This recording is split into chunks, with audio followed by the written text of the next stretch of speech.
اکملت لکم دینکم واتممت علیکم نعمتی۔ صدق اللہ مولانا العظیم۔ معزز صاحب صدر، اسٹیج کے زینت احباب اور عزیز دوستوں، اللہ کی بارگاہ میں ہم آج کی اس مبارک مجلس کے انعقاد پر اور اس میں حاضری کی توفیق پر شکر ادا کرتے ہیں،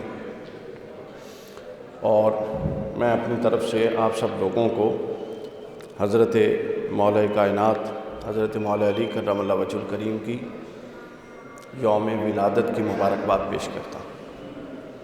اللہ تعالی ہمیں ان کے فیوز برکات، ان کی سیرت سے حصہ وافر اور فیض کثیر عطا فرمائے۔ آج کی اس مجلس میں عنوان گفتگو کے لیے میں نے ایک مختصر قرآن مجید کی آیت کا، سورہ مائدہ کی ایک آیت کا ابتدائی حصہ تلاوت کیا ہے۔ یہ آیت آپ لوگوں نے سنی ہوئی ہے، بڑی معروف آیت ہے، ہمہ وقت پڑھی جاتی ہے، سنی جاتی ہے، لیکن اس کے اندر ایک خاص پہلو ہے جس کی طرف میں فوکس کر کے اشارہ کرنا چاہ رہا ہوں، وہاں سے ہم تمہید بنا کے پھر آگے چلیں گے۔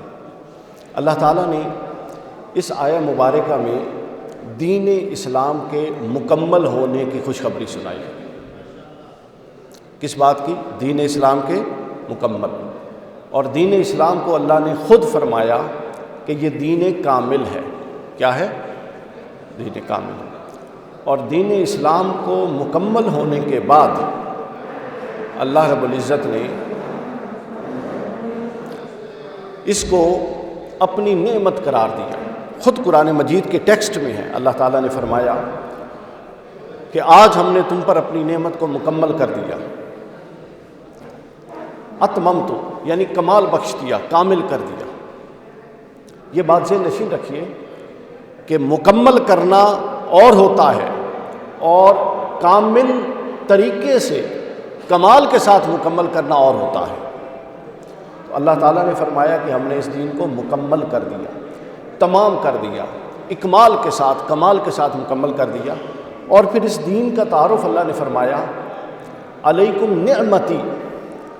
لوگوں، میری ہزاروں نعمتیں ہو سکتی ہیں، تمہیں رزق دیتا ہوں، جان، مال، اولاد، آنکھیں، کان، سماعت، بصارت، گنتے جائیے چھوٹی سے لے کر بڑی تک، ہر شے اللہ کی نعمت۔ مگر اللہ تعالیٰ نے جس شے کو قرآن مجید کے اندر نعمت عظمیٰ قرار دیا، آخری بڑی نعمت، یعنی جس سے بڑی نعمت اللہ نے اپنے بندوں پر بطور فضل نازل نہیں فرمائی، وہ آخری بڑی کامل اکمل جامع نعمت، اس کو اللہ تعالیٰ نے فرمایا وہ دین ہے جو میں نے تم پر مکمل کر دیا۔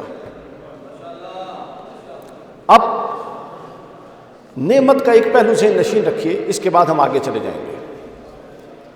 نعمت کا سامعین کرام پہلو یہ ہوتا ہے کہ نعمت کی اثر رسانی میں ہمیشگی ہوتی ہے۔ نعمت کے اندر عارضی پن نہیں ہوتا، نعمت کے اندر جزویت نہیں ہوتی، نعمت کے اندر وقتی پن نہیں ہوتا کہ وہ نعمت آپ کو آج تو فیض دے رہی ہے، آج سے 2، 3، 4 سال، 10 سال بعد وہ نعمت غیر مؤثر ہو جائے۔ اگر ایسا ہو تو وہ نعمت نہیں ہے حقیقت میں۔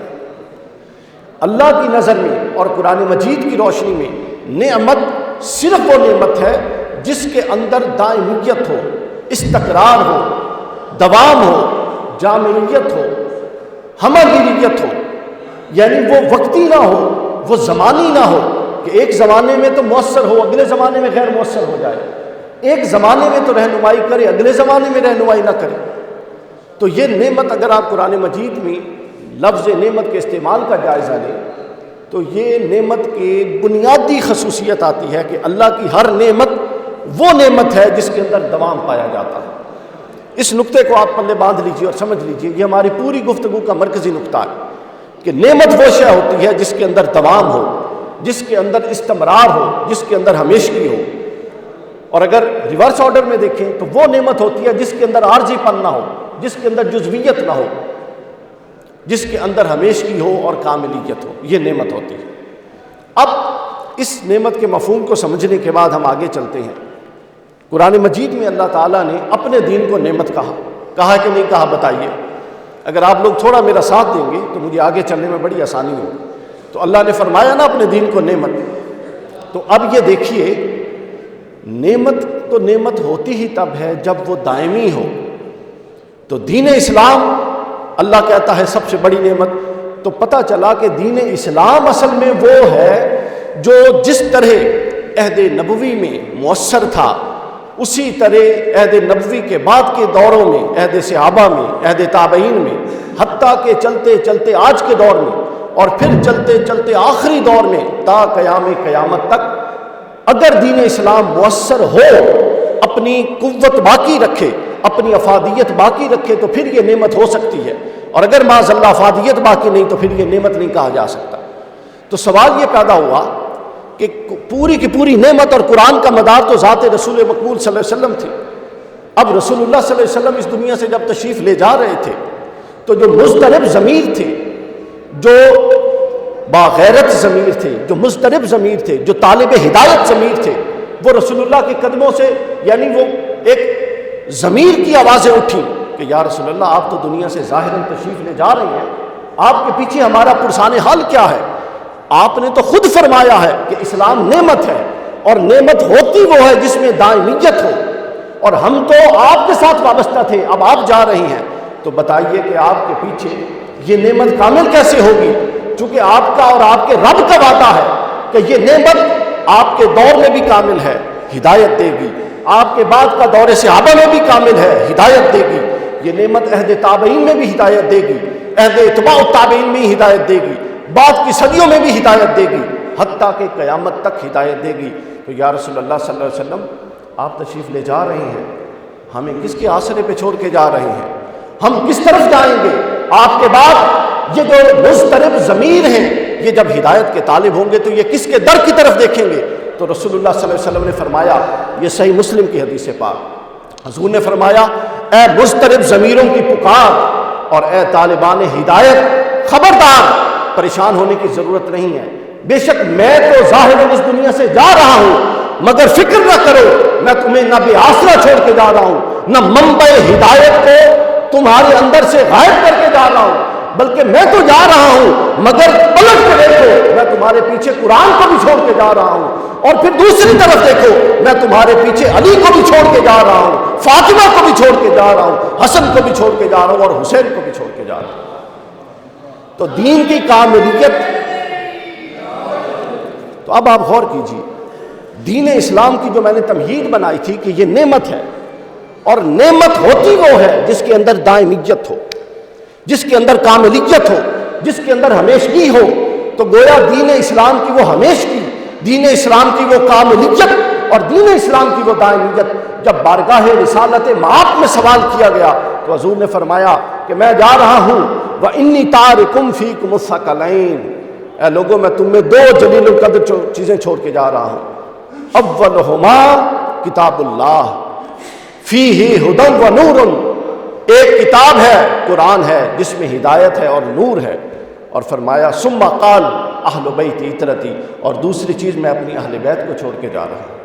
تو گویا دین اسلام کی جو دائمیت اور دین اسلام کا جو نعمت ہونا قرآن نے اس آیت میں بیان کیا، وہ مفہوم مکمل نہیں ہو سکتا جب تک اس مفہوم میں آپ رسول اللہ کے بعد مولا کائنات کو، سید کائنات کو اور اصلین کریمین کو شامل نہ کر دیں۔ اس وقت تک دین اسلام کی دائمیت، دین اسلام کی ہمیشگی اور دین اسلام کی نعمت ہونے کا چیپٹر مکمل نہیں ہو سکتا، مکمل نہیں ہو سکتا۔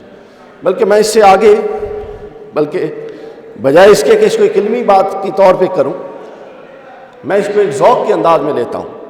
سب محبان اہل بیت بیٹھے ہیں، تو میری بڑی لطف والی گل سنو کہ محبت اہل بیت جو ہے سر، یہ ضروری بھی ہے اور مجبوری بھی ہے۔ پہلی بات تو چلے ہم نے ایک علمی تمہید کے ساتھ کر لی، محبت اہل بیت جو ہے یہ دوستوں ضروری بھی ہے اور مجبوری بھی ہے، یہ ضروری بھی ہے اور مجبوری بھی ہے۔ پہلے میں بتاتا ہوں کہ یہ ضروری کیوں ہے، پھر میں بتاؤں گا کہ یہ مجبوری کیوں ہے۔ ضروری تو اس لیے ہے کہ اللہ تعالیٰ نے اس کائنات اور اس دنیا میں آنے کا ہمارا مقصد یہ بنایا ہے کہ ہم آئے ہیں، ہم ظاہر و باطن کو پاک مطہر کریں، صفائی کریں، ظاہری اور باطنی تزکیہ کریں، اور وہ تزکیہ والے نفوس کو اللہ بعد ازاں جنت میں داخل کرے گا، اپنے امن والے گھر میں داخل کرے گا، اپنی رضاؤں میں داخل کرے گا۔ تو سوال یہ پیدا ہوتا ہے کہ آپ میں سے کون ہے جو پاک نہیں ہونا چاہتا؟ ہم سب پاک ہونا چاہتے ہیں۔ تو پاک ہونے کے لیے کیسے پاک ہوں گے باری تعالیٰ؟ ہم ناپاک لوگ پاک ہونا چاہتے ہیں۔ تو اللہ نے فرمایا کہ پاک تب ہی ہو سکتا ہے کوئی ناپاک جب وہ کسی پاک کی صحبت میں بیٹھے گا۔ اب پاک کے لیے ہم نے قرآن کھول دیا، بہت سارے پاک ہیں، امت میں بڑے لوگ پاک ہیں، لیکن ہمیں وہ پاک چاہیے جس کی پاکی پر قرآن نے سرٹیفائی کر کے مہر لگا دی ہے۔ اور جب ہم پلٹ کے قرآن کی طرف دیکھتے ہیں تو قرآن کی اس آیت کی طرف نظر جاتی ہے کہ رسول اللہ نے فرمایا، حضور نے فرمایا، اللہ فرماتا ہے انما یرید اللہ لیذھب عنکم الرجس اہل البیت ویطہرکم تطہیرا، کہ یہ وہ 5 نفوس ہیں جس میں رسول اللہ ہیں، سید کائنات ہیں، مولا علی ہیں، امام حسن اور امام حسین ہیں۔ اللہ فرماتا ہے کہ ان سے میں نے ہر رجس کو چھوٹے سے لے کر بڑے اس طرح دور کر دیا، اور ان کو سر تا پیر اتنا پاک، مصفہ، مزکہ اور منزہ کر دیا ہے۔ تو لہٰذا یہ وہ 5 لوگ ہو گئے جن کی پاکی سرٹیفائیڈ ہے قرآن مجید سے۔ تو لہٰذا کوئی شخص اس وقت تک پاک ہو نہیں سکتا جب تک ان پاکوں کی صحبت، ان کی محبت اور ان کی مودت میں نہ آ جائے۔ آپ مجھے بتائیے، بھلا ناپاک کے ساتھ رہ کر بھی کبھی کوئی پاک ہوا ہے؟ تو پاک ہونے کے لیے تو آپ کو پاک کی صحبت چاہیے۔ تو لہٰذا ذکر اہل بیت ضروری ہے، اس کے بغیر آپ پاک نہیں ہو سکتے۔ پھر قرآن ایک اور تقاضا کرتا ہے، جب آپ قرآن کو کھولتے ہیں تو قرآن کہتا ہے لا اسألکم علیہ اجرا الا المودۃ فی القربہ، رسول اللہ ہم سے کوئی اجر نہیں چاہتے سوائے مودت اہل بیت کے۔ تو آج 2024 میں، آج جب ہائی کورٹ کے اس ہال میں کھڑے ہیں، بیٹھے ہیں، تو یہ قرآن کی آیت آپ کے سامنے آئی، چونکہ ہر آیت کا ایک تقاضا ہے اور ہر تقاضے کا ایک عمل ہے۔ تو یہ آیت کیا تقاضا کر رہی ہے؟ آج 2024 میں، آج 31 جنوری 2024، آپ رسول اللہ کو اجر رسالت کیسے دیں گے؟ ہم بتا رہے ہیں کہ یا رسول اللہ، ہم یہ مجلس منعقد کر کے بیٹھے ہیں اور یہ مجلس میں تذکرہ اہل رسول کر رہے ہیں، آپ کی اطرت اہل بیت کا تذکرہ کر رہے ہیں، اور اس مجلس کو آپ کی بارگاہ میں اجر رسالت کے طور پہ پیش کرتے ہیں۔ لہٰذا اہل بیت کا ذکر مجبوری دوسری اس لیے ہے کہ اجر رسالت ادا نہیں ہو سکتا، اور یہ قرآن کا تقاضا ہے جب تک اہل بیت کا ذکر نہ ہو جائے۔ اب یہ ضروری تھا، مجبوری کیوں ہے؟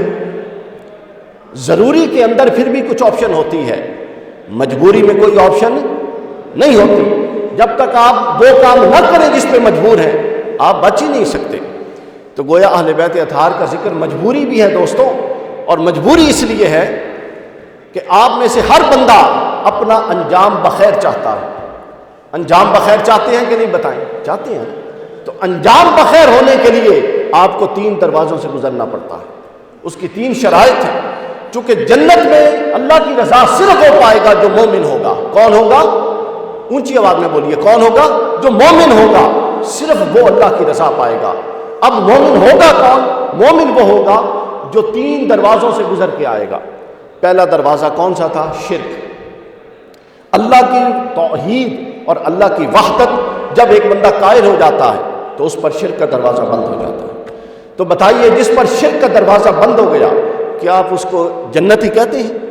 نہیں، امکان ہے کہ وہ کافر ہو سکتا ہے، منافق ہو سکتا ہے کہ نہیں ہے؟ ابھی تو شرک ختم ہوا ہے نا۔ پھر جب وہ اللہ کی توحید کا اقرار کرتا ہے تو شرک کے دروازے سے گزر آتا ہے۔ پھر اس کے بعد دوسرا دروازہ ہے کفر کا، وہ کب بند ہوگا؟ کفر کا تب بند ہوگا جب وہ جناب محمد رسول اللہ صلی اللہ علیہ وسلم کی رسالت، قرآن اور ختم نبوت پر اقرار کرے گا۔ پھر وہ توحید کے ساتھ رسالت کے دروازے سے بھی آ گیا۔ اب ظاہراً تو وہ مسلمان ہے، اب ہم پریشان ہیں کہ اس پر کیا حکم لگائیں۔ اب یہاں پر ہمارے رہنما کون ہیں؟ اصحاب رسول، حضور کے صحابہ۔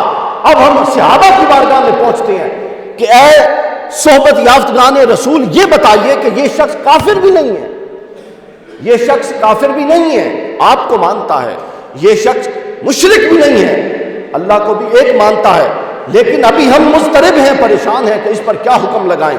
تو رسول اللہ کے صحابہ فرماتے ہیں کہ تم وہ کام کرو جو ہم کرتے تھے، ہم اپنے دار میں نحنو نعرف المنافقین ببغض علی، ہم ان کو بلاتے تھے، لوگوں کو ان کو کھانوں پر بٹھاتے تھے اور گفتگو کے درمیان حضرت علی کا ذکر چھیڑ دیتے تھے، اور جو ہی حضرت علی کا تذکرہ چھڑتا ان کے چہروں کے تاثرات سے ہم یہ جان لیتے تھے کہ یہ مومن ہے یا منافق ہے۔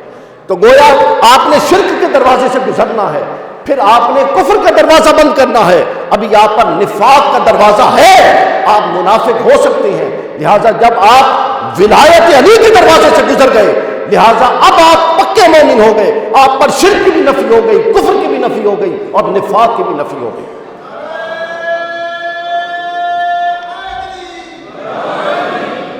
تو یہ تین دروازے ہر ایک، تو اہل بیت کا ذکر جو میں عرض کر رہا تھا نا، مجبوری ہے، جنت تو سارے نو چاہیے اور مولوی نو زیادہ چاہیے تھوڑے نال، تو جنت تو سب کو چاہیے۔ تو جنت جا تب کوئی سکتا ہے جب وہ ان تین دروازوں سے گزرے گا اور کامل مومن ہوگا۔ اور کامل مومن کون ہوگا؟ وہی ہوگا۔ اور صحابہ کرام میں بعض مورخین نے لکھا ہے، فرماتے ہیں کہ ہمارے دور میں، عہد صحابہ میں یہ عادت تھی کہ ہم نے کسی کے ساتھ مالی لین دین کاروبار میں شراکت کرنی ہوتی تو ہم اس کو اپنے گھر کھانے پہ بلاتے۔ کرنا کاروبار ہے، آپ بتائیں، آپ بھی بزنس پارٹنر بناتے ہیں، کون چاہتا ہے کہ کسی بے ایمان آدمی کو بزنس پارٹنر بنائے؟ نہیں چاہتا۔ تو صحابہ کرام فرماتے ہیں کہ ہم لوگوں کو بلاتے تھے کھانوں پر جس کے ساتھ بزنس پارٹنرشپ کرنی ہوتی، تو ان کی باتوں میں ہم حضرت مولا علی کا ذکر چھیڑ دیتے تھے، تو حضرت علی کے ذکر سے ان کے چہرے کے تاثرات پڑھ لیتے اور اس بنیاد پر طے کر لیتے کہ ان سے معاملہ کرنا ہے یا نہیں کرنا۔ بلکہ اس سے بھی اگلی ایک بات بتاؤ، بعض مورخین نے یہاں تک لکھا ہے، وہ کہتے ہیں کہ جب ہم نے بچوں اور بچیوں کے رشتے لینے دینے ہوتے تو بے ایمانوں میں تو کوئی رشتہ نہیں کرتا نا، تو بچوں اور بچیوں کے رشتے کرنے ہوتے تو وہ کہتے ہیں کہ ہم لوگوں کو کھانے پر بلاتے تھے اور کھانے کے درمیان باتوں میں حضرت علی کا ذکر چھیڑ دے۔ یہ ٹیسٹر تھا، مولا علی کا ذکر ٹیسٹر تھا جو ایمان کو بھی اٹھا دیتا تھا۔ یعنی اگر کوئی آپ کے سامنے توحید کا درس دے تو دیتا رہے، کوئی رسالت کا دے تو بالکل وہ مقبول ہے، ہم مانیں گے، مگر اللہ رب العزت کے رسول نے، حضرت علی فرماتے ہیں حضور نے میرے ساتھ وعدہ کیا اور قسم اٹھائی کہ علی میں وعدہ کرتا ہوں کہ قیامت تک کوئی مومن تجھ سے بغض نہیں رکھ سکتا اور کوئی منافق تجھ سے محبت نہیں کر سکتا، لہٰذا اب توحید بھی اسی کی مقبول ہوگی جو ولایت علی کا قائل ہوگا اور رسالت بھی اسی کی قبول ہوگی جو ولایت علی کا قائل ہوگا۔ چونکہ یہ آخری دروازہ ہے، یہ آخری دروازہ ہے، اس دروازے کے آگے کوئی اور دروازہ نہیں ہے۔ پھر اس کے بعد آپ دیکھیے کیا خوب بات، آپ ہمیشہ ذکر کرتے ہیں حضرت علی کے ذکر کے حوالے سے کہ حضرت مولا علی کا ذکر عبادت ہے، کرتے ہیں کہ نہیں کرتے؟ اس میں بھی دوستوں بڑی خوبصورت ترتیب ہے جو عام طور پہ ہمارے سامنے نہیں آتی۔ اس ذکر علی عبادہ، اس نوعیت کی روایات کا جب احاطہ کیا گیا نا، تو اس احاطے میں رضوی صاحب یہ ہوا کہ 3 طرح کی روایات سامنے آئیں۔ اس پر جب میں نے تھوڑا مزید غور کیا تو اس میں کیا خوبصورت اللہ نے ذہن میں ڈالا، کیا اس میں ربط اور ترتیب تھی۔ تو روایات کی پہلی قسم تو یہ ہے دوستو جس میں براہ راست کہا گیا، اس کے حضرت ابو بکر صدیق اور حضرت سید عائشہ صدیقہ رضی اللہ تعالیٰ عنہ راوی ہیں کہ النظر الی وجہ علی عبادہ۔ حدیث کے مختلف روایت، مختلف کتب میں جو متون آتے ہیں نا، ان میں الفاظ، چونکہ یہ روایات بالمعنی ہوتی ہیں، الفاظ میں فرق ہے، تو ایک قسم کی روایات یہ ہیں کہ جس میں براہ راست حضرت مولا علی کے چہرے کو دیکھنا عبادت کہا گیا، کہ حضرت علی کے چہرے کو دیکھنا کیا ہے؟ عبادت ہے۔ اب دیکھیے اس دور میں بھی اور اس دور میں بھی ہر کوئی تو چہرے کو نہیں دیکھ سکا، تو جو چہرے سے محروم رہ گئے، مثلا حضرت علی کسی جنگ میں جا رہے تھے اور اس نے گھوڑے پر بیٹھے ہوئے پشت کو دیکھا تو کیا وہ عبادت سے محروم رہ گئے؟ تو پھر جب غور کیا تو روایات کی دوسری قسم وہ ہے جس میں سے چہرے کی شرط اٹھی ہوئی ہے، اس میں چہرے کی شرط نہیں ہے بلکہ اس میں مجرد کہا گیا النظر الی علی عبادہ، علی کو دیکھنا عبادت ہے، چاہے چہرہ ہو یا علی کی پشت ہو، جو بھی ہو علی کو دیکھنا عبادت ہو۔ پھر اس کے بعد ایک ذہن میں سوال آتا ہے کسی عاشق کی کہ چلے وہ تو ظاہری دور کی بات ہے جب حضرت علی موجود تھے، ہم تو اس دور میں تھے نہیں، تو کیا ہم اس عادت سے محروم ہو گئے؟ تو پھر تیسری روایت کی قسم سامنے آتی ہے اور یہ سب احادیث ہے، اور اس میں کیا ہے؟ اس میں چہرہ دیکھنے کی بھی شرط نہیں، براہ راست وجود اقدس سے حضرت مولا علی کو دیکھنے کی بھی شرط اٹھا لی گئی۔ اس میں کیا فرمایا؟ اس میں فرمایا کہ الذکر علی عبادت، کہ مطلق علی کا ذکر عبادت ہے۔ اے وہ لوگ جو عہد علی میں نہیں تھے، پریشانی کی ضرورت نہیں، کوئی چہرہ دیکھ کر عبادت کرتا رہا، کوئی پشت دیکھ کر عبادت کرتا رہا، تم ذکر کر کے عبادت کرتے رہو۔ عبادت سے محرومی نہیں ہے، تم ذکر کر کے عبادت کرتے رہو۔ اور پھر یہ محبت اہل، ابھی میں نے آخری حصے میں وہ لینا ہے مولود کعبہ، چونکہ ابھی سوشل میڈیا پر ایک طوفان بدتمیزی برپا ہے، اور ہمارے پاکستان میں یعنی ناسبیت کا جو فروغ ہے اور ناسبیت کی جو لہر ہے، اس میں کیا ہے؟ حضرت علی کی ولادت کعبہ میں نہیں ہوئی، حضرت علی کی ولادت کعبہ میں ہونے کی جو روایات ہیں وہ کمزور ہیں۔ اس پر میں نے آخری بات ضرور کرنی ہے، چونکہ یہ پڑھے لکھے لوگوں کا فورم ہے، تو یہاں سے وہ بات آگے چلی جائے۔ اچھا، تو اگلی بات جو میں عرض کر رہا تھا، محبت کے باب میں رسول اللہ صلی اللہ علیہ وسلم نے فرمایا کہ جو میری محبت ہے، فرمایا من احبنی، جس نے مجھ سے محبت کی، فلیحب ھذین، اس کو چاہیے کہ وہ حسن اور حسین سے بھی محبت کرے۔ اور آگے فرمایا من یحب ھذین فقد احبنی، بس جس نے حسن اور حسین سے محبت کر لی، میری الگ سے محبت نہیں، میری محبت حسن اور حسین کی محبت میں داخل ہے۔ یعنی جب رسول اللہ صلی اللہ علیہ وسلم سے کوئی انفرادی محبت کا دعویٰ کرتا تو اس کو تاکید فرماتے کہ اہل بیت سے محبت کرو، اور جب کوئی اہل بیت سے محبت کا دعویٰ کرتا تو وہ اٹسیلف یہ طے شدہ بات ہوتی کہ اس میں حضور کی اپنی محبت بھی شامل ہے۔ اب کیا خوب روایات اور احادیث کے مضامین ہیں جس کے خلاصے میں عرض کر رہا ہوں۔ اور بغض کی بھی سیم بات حضرت ام سلمہ رضی اللہ تعالیٰ عنہ بیان فرماتی ہے۔ ایک کہیں حضرت ام سلمہ چونکہ سب سے آخر میں وصال فرمانے والی ازواج مطہرات میں سے، حضرت ام سلمہ کسی جگہ پر گئیں، پردے میں کچھ لوگوں کی گفتگو سنی، تو حضرت ام سلمہ کو جلال آ گیا، پریشان ہو گئی اور اونچی آواز سے فرمانے لگی کہ کیا تمہارے قبیلے میں رسول اللہ کو گالی دی جاتی ہے؟ انہوں نے کہا اے ہماری ماں، یہ کیسے ہو سکتا ہے رسول اللہ کو گالی دے؟ فرمایا کہ میں نے اپنے کانوں سے سنا ہے تم علی کو برا بھلا کہہ رہے تھے، اور پھر میں نے رسول اللہ کو سنا ہے وہ میرے حجرے میں تھے اور اس رات میری باری تھی، رسول اللہ نے فرمایا تھا من سب علی فقط سبنی، جس نے علی کو برا بھلا کہا اس نے گویا کہ محمد رسول اللہ کو برا بھلا کہا۔ بغض بھی الگ نہیں، محبت بھی الگ نہیں۔ یہ کون علی کی محبت بند کر سکتا ہے اور یہ کون علی کا تذکرہ بند کر سکتا ہے؟ جو تذکرہ اوپر سے آتا ہے، نیچے سے اسے کون بند کر سکتا ہے؟ بلکہ نیچے سے بھی بند نہیں ہو سکتا، چونکہ علی کا نظام بڑا مضبوط ہے۔ علی نے اوپر سے اپنا رب اور ملائکہ کی قوت کے ساتھ علی کا ذکر نیچے آ رہا ہے، اور نیچے سے پوری دنیا کے ہر کونے میں علی نے اپنے بیٹے بٹھا رکھے ہیں۔ آپ لاہور میں آ کے تذکرہ بند کریں گے تو یہاں علی کا بیٹا موجود ہے، علی حجویری۔ آپ اسلام آباد میں جا کے علی کا تذکرہ بند کریں گے تو وہاں بھی علی کا بیٹا موجود ہے، مہل علی۔ آپ سندھ میں جا کے علی کا تذکرہ بند کریں گے تو وہاں بھی علی کا بیٹا موجود ہے، لال شہباز قلندر۔ آپ علاقے گنتے جائیے، علی کا ذکر نہ اوپر سے بند ہو سکتا ہے نہ نیچے سے بند ہو سکتا ہے۔ علی نے یوں ہر شے کو اپنے تصرف اور قبضے میں لے کے رکھا ہوا، اور یہ تب تصرف اور قبضہ یہی نہیں ہے، یہ تصرف و قبضہ آگے بھی چلے گا۔ اور میں عرض کر رہا تھا اس تصرف و قبضے کے ساتھ جس طرح محبت میں فرق نہیں، بغض میں بھی فرق نہیں۔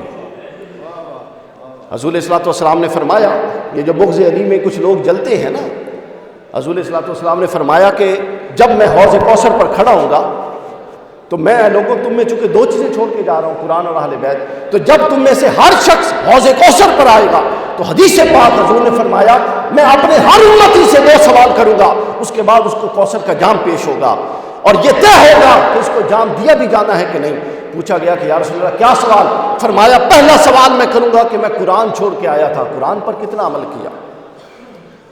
یہ خالی محبت کے دعوے کی اچھی بات ہے، چونکہ محبت تو جسٹیفائی کرتی ہے ایمان کو، لیکن دوستوں ایسے محبت کے دعوے جو عمل سے خالی ہوں، ایسے علی کا تذکرہ جو کردار سے خالی ہو۔ علی نے ساری عمر دنیا کو جوتے کی نوک پہ رکھا اور عدل قائم کیا، اور علی کو ماننے والے اگر عادل نہ ہو، علی نے کبھی جھوٹ کی طرف پلٹ کر نہیں دیکھا اور 3 طلاقیں دے دی، اور علی کا ذکر کرنے والا جھوٹا ہو۔ نہج البلاغہ میں ہے، جب ابن ملجم نے حملہ کیا تو آخری شب تھی، حضرت علی بستر پر تھے، حضرت علی فرماتے ہیں اے آسمان کے تارے گواہ ہو جا، آج علی کے جسم میں سکت نہیں ہے اس لیے اٹھ نہیں سکتا، تو اللہ کے حضور یہ گواہی دینا کہ جب تک علی کے بدن میں طاقت تھی علی بستر پہ غفلت سے دراز نہیں رہا بلکہ مصلے پہ کھڑا رہا۔ اور علی والے وہ ہوں جن کو نماز سے غرض ہی کوئی نہیں، یہ جو تضادات ہیں یہ شخصیات کو تباہ کر دیتے ہیں۔ محبت کا اگر رنگ نہیں چڑھنا تو پھر کاہے کی محبت؟ اگر خالی تذکرہ کرنا ہے تو پھر کاہے کی جنگ ہے؟ ہر کوئی تذکرے کر رہا ہے اپنے اپنے بزرگوں کے۔ تو آپ کے پاس اگر خزانہ ہو اور آپ اس خزانے سے کوئی خوشبو ہو اور بند کر کے آپ نے رکھی ہوئی ہو اور آپ سارا دن بدبو میں پھریں اور کہیں کہ میرے پاس تو خوشبو کا خزانہ ہے، کون مانے گا آپ کو سمجھدار؟ تو خوشبو کا خزانہ جس کے پاس ہے اس کے کردار سے خوشبو آنی چاہیے، اور اگر خوشبو کردار سے نہیں آتی آپ 1000 بار کہیں، قیامت کے دن علی بھی ان کو چھوڑ دیں گے جو علی کے کردار سے ہٹے تھے۔ تو رسول اللہ نے خود فرمایا میں چیک کروں گا، ہر ایک شخص سے سوال کروں گا قرآن چھوڑ کے آیا تھا کیا کیا، اور پھر میں سوال کروں گا کہ میں اپنی اہل بیت چھوڑ کے آیا تھا۔